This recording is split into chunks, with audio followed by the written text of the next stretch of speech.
Hello everyone, कैसे हैं आप सब। एक बार पुनः सी कोचिंग क्लासेस पर स्वागत है। क्लास 12 फिजिक्स एनसीईआरटी में चैप्टर 8 चल रहा है और इस वीडियो के माध्यम से प्यारे बच्चों आप समझने वाले हो ग्रीन हाउस प्रभाव या हरित गृह प्रभाव। इसके साथ साथ क्वेश्चन आ जाता है कभी कभी पौधा घर प्रभाव किसे कहते हैं। ठीक है, पौधा घर का इंग्लिश नाम ही है ग्रीन हाउस प्रभाव। ठीक है, समझ रहे ना। तो हरित गृह प्रभाव या पौधा घर प्रभाव, इसके बारे में आप समझने वाले हैं और कैसे लिखना है वो चीज़ भी मैं बताऊंगा।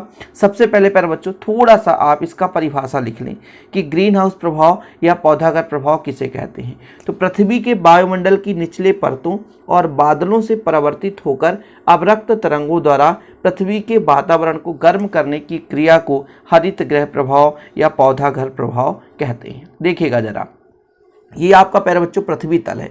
निचला वाला जो तल है वो पृथ्वी की सतह है और पृथ्वी की सतह के जस्ट ऊपर प्यारे बच्चों आपको पता है 10 से 12 किलोमीटर के अंदर ही बादल होता है।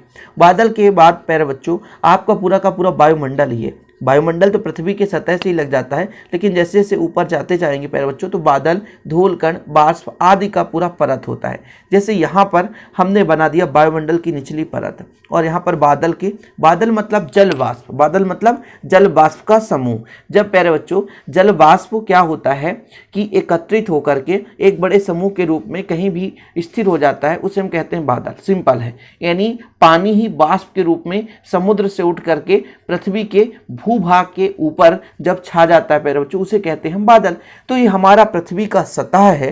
पृथ्वी के सतह के ऊपर वायुमंडल है, तो वायुमंडल के निचली परत, निचली यानी निचला वाला भाग, ऊपर प्यारे बच्चों आपको पता है कि वायुमंडल के परतों को 4 से 5 भागों में बांटा गया है।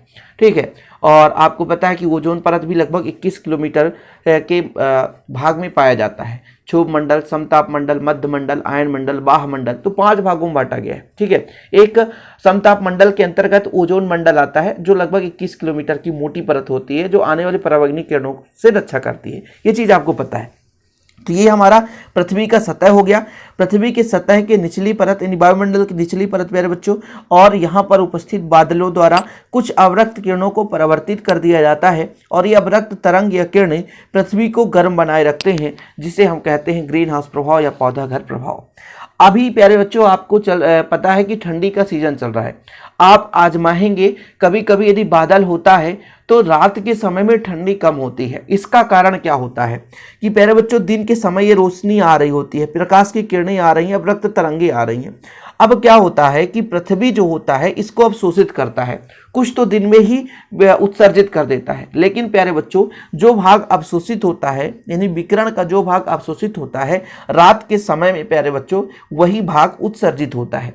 अब जब ये उत्सर्जित ऊष्मा ऊपर छाए वायुमंडल में बादल से टकराकर जब वापस आ जाती है तो यहाँ पर ज्यादा गर्मी बन जाती है, जिसके कारण ठंडी कम आभास होता है।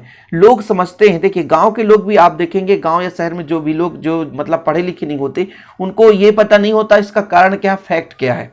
लेकिन जो पढ़ा लिखा होता है उसको ये फैक्ट पता होता है, क्योंकि प्यारे बच्चों जब भी बादल किया रहता है तो उस दिन आपको कम ठंडी लगेगी। ये प्रत्यक्ष प्रमाण है, आप खुद आजमा सकते हैं। जिस दिन आप देखेंगे कि बादल या वातावरण में हल्का नमी आभास होगा उस दिन कम ठंडी लगेगी। क्यों? क्योंकि ये जो बादल होता है प्यारे बच्चों, ये बादल का कण, यहाँ पर जल वाष्प के कण होते हैं, ये एक मोटी परत के रूप में रहती हैं और इन मोटी परतों से परावर्तित होकर के किरणें पुनः पृथ्वी की सतह पर आ जाती है, जिसके कारण पृथ्वी की सतह पर थोड़ी सी ठंडी के बजाय प्यारे बच्चों थोड़ा सा गर्म आभास होता है। ठीक है, तो ये ग्रीन हाउस प्रभाव होता है। सबसे अच्छा प्रैक्टिकल आप अपने घर पे ही आजमा सकते हैं। ठीक है, तो ये हो गया आपका ग्रीन हाउस प्रभाव या हरित गृह प्रभाव, यानी पृथ्वी के वायुमंडल का निचला परत हो और या कि मान लीजिए बादल है, इससे जो अवरक्त तरंगे होती हैं वो परावर्तित होकर के पृथ्वी के सतह को गर्म बनाए रखते हैं, इसे कहते हैं हरित गृह प्रभाव या ग्रीन हाउस प्रभाव। पौधा घर क्या है प्यारे बच्चों? देखिए, एक खुले मैदान में आप पौधा उगाना चाहते हैं, जैसे आपके पास एक खुला मैदान है, उसमें यदि आप पौधा उगाना चाहते हैं तो फिर क्या करेंगे, हम एक घर बनाएंगे। वो घर कैसा रहेगा? कांच का बना रहेगा, ऊपर भी कांच का छत रहेगा। मतलब एक छोटा सा हम यदि पौधा उगाना चाहते हैं तो एक कांच के चारों तरफ दीवार भी बना लेंगे प्यारे बच्चों और ऊपर छत भी बना लेंगे। अब क्या होगा, सूर्य से जैसे मान लीजिए पूरा चारों तरफ, नीचे तो पृथ्वी रहेगा, नीचे हम कांच लगाएंगे नहीं। ठीक है, केवल चारों ओर कांच रहेगा और छत में कांच रहेगा। अब दिन के समय में सूर्य से आने वाली जो प्रकाश है और लघु तरंगे या अवरक्त तरंगे पौधा घर के अंदर प्रवेश कर जाती है, जो कि कमरे के अंदर मतलब उस कांच के अंदर के वातावरण को गर्म रखती है। और अंदर के गर्म पौधे दीर्घ तरंग दैर्घ्य की अवरक्त तरंगे उत्सर्जित करती है। पौधा घर की जो दीवारें एवं छत होती है प्यारे बच्चों, इन तरंगों को परावर्तित कर देती है, बाहर नहीं निकलने देती है। फलस्वरूप रात के समय में भी पौधा घर वातावरण में गर्म बना रहता है। मतलब समझे कुछ कि जैसे आपके पास क्या होता है, पौधा घर कांच का बना होता है, ऊपर छत भी कांच का बना होगा। ये जो है दिन के समय में प्रकाश किरणों को आने देता है, अंदर चला जाता है फिर बच्चों। तरंग जो अवरक्त तरंगी होती है अंदर जाती हैं, अंदर का वातावरण गर्म हो जाता है। अब ये पता है कि पृथ्वी भी उस किरणों को अवशोषित करती है, तो जो उच्च तरंग दैर्घ्य की होती है ना, दीर्घ तरंग दैर्घ्य अवरक्त तरंगी होती हैं, वो नीचे पुनः पृथ्वी उत्सर्जित करेगा कि नहीं? जी हाँ। लेकिन रात के समय में वही ऊष्मा वो कांच से परावर्तित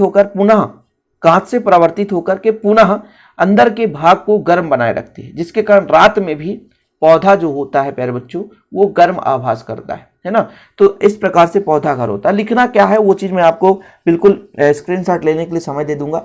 तो आप लोग ग्रीन हाउस प्रभाव समझ के जितना मैं कह रहा हूं उतना लिखना है। इसके बारे में डिटेल करना है पौधा घर के बारे में, तो ये आपको लिखना है कि खुले मैदान में पौधों को उगाने के लिए पौधा घर बनाया जाता है, जिसकी दीवारें और छत कांच की बनी होती है। दिन के समय में सूर्य से आने वाली प्रकाश और लघु तरंग दैर्घ्य की अवरक्त तरंगे पौधा घर के अंदर प्रवेश कर जाती है, जो कमरे के अंदर के वातावरण को गर्म करती है। अंदर के गर्म पौधे दीर्घ तरंग दैर्घ्य की अवरक्त तरंगे उत्सर्जित करती हैं।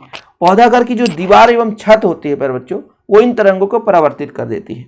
ठीक है, क्या कर देती है? परावर्तित कर देती है, जिससे बाहर नहीं निकलने देती। फलस्वरूप अंदर का जो वातावरण गर्म बना रहता है। ये हो गया आपका पौधा घर प्रभाव या ग्रीन हाउस प्रभाव। उम्मीद करता हूं स्टूडेंट कि ग्रीन हाउस प्रभाव आप समझ गए होंगे। छोटे वीडियो के माध्यम से कोशिश करता हूं कि आपको अच्छे तरीके से कुछ अच्छा चीज प्रोवाइड कर सकूं। उम्मीद करता हूं आज का वीडियो पसंद आया होगा। पसंद आया तो लाइक जरूर करिएगा, दोस्तों के साथ शेयर करिएगा। इसी प्रकार वीडियो पाने के लिए चैनल को सब्सक्राइब कर लें, साथ ही बेल आइकन प्रेस कर लें। मिलते हैं अगली वीडियो के साथ, तब तक के लिए जय हिंद, वंदे मातरम।